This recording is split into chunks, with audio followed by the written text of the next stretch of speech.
যে তিনি নিয়ামুল কোরআন নামক একটি বইয়ের মধ্যে পেয়েছেন যে সেখানে ইয়া আল্লাহু ৪১ দিন প্রতিদিন ৩৬৫ বার পড়লে আশা পূরণ হয়।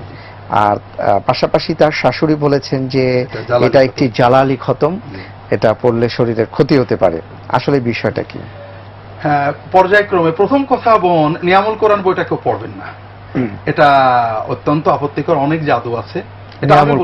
নিয়ামুল কোরআন নামে যে বই বাজারে প্রচলিত রয়েছে, এটা আমি বলছি এই বাংলাদেশেরই খুব প্রসিদ্ধ ব্যক্তিত্ব ছিলেন ফুরফুরার পীর আবু বকর সিদ্দিকী। তিনি জাল হাদিসের বিষয়ে একটা বই লেখাইছিলেন, এটা 1928 সালের দিকে প্রকাশিত উর্দুতে।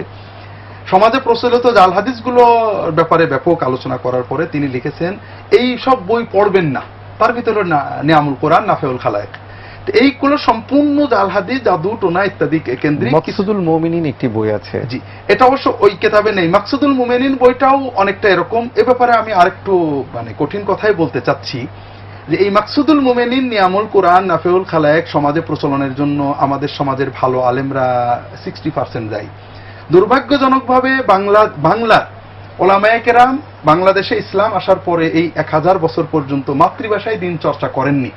আমাদের দেশের আলেমরা মাকসুদুল মুমিনিন যখন লেখা হয় তখন এদেশে অনেক হক্কানি বড় বড় আলেম ছিলেন, তারা উর্দুতে দিন চর্চা করেছেন, ফার্সিতে দিন চর্চা করেছেন, উর্দুতে বই লিখেছেন। তারা মাতৃভাষায় দিন চর্চা না করে প্রথমত আল্লাহর দেওয়া দায়িত্ব অবহেলা করেছেন। কারণ আল্লাহ কোরআন কারীমে বলে ওমা আরসালনা মিন রাসূলিন ইল্লা বিলিসানি কওমিহি, প্রত্যেক রাসূলকে আল্লাহ তার মাতৃভাষা দিয়ে পাঠান, যে লিউবাইয়িনা লাহুম, তাদের কাছে মাতৃভাষায় বয়ানটা হবে। আমরা আমাদের এলেম কালাম বয়ান এটা মায়ের ভাষায় জনগণকে দেওয়ার দরকার ছিল, দেয়নি।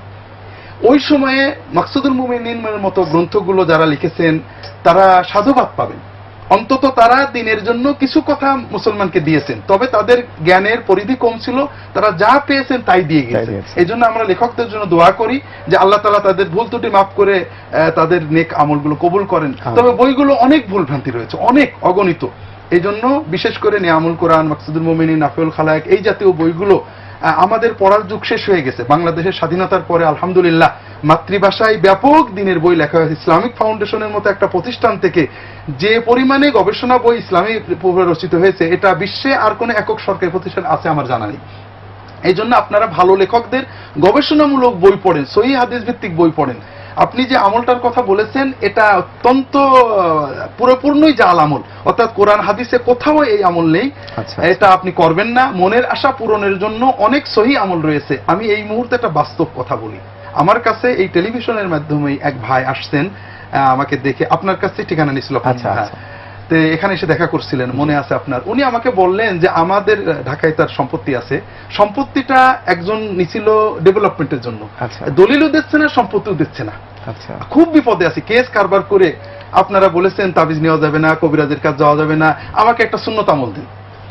এখন সুন্নত আমলের জন্য আমি কয়েকটা সুন্নত আমল দিলাম। আলহামদুলিল্লাহ কয়েকদিন পরে তিনি আসছেন, বোধহয় 2-3 সপ্তাহ পরে, যে হুজুর ও আমার দলিল পত্র সব ফেরত দিয়ে গেছে। মাশাআল্লাহ, মাশাআল্লাহ। কাজে আপনারা সুন্নত আমল করেন, মনের আশা পূরণ হবে ইনশাআল্লাহ। আল্লাহু আ'লাম।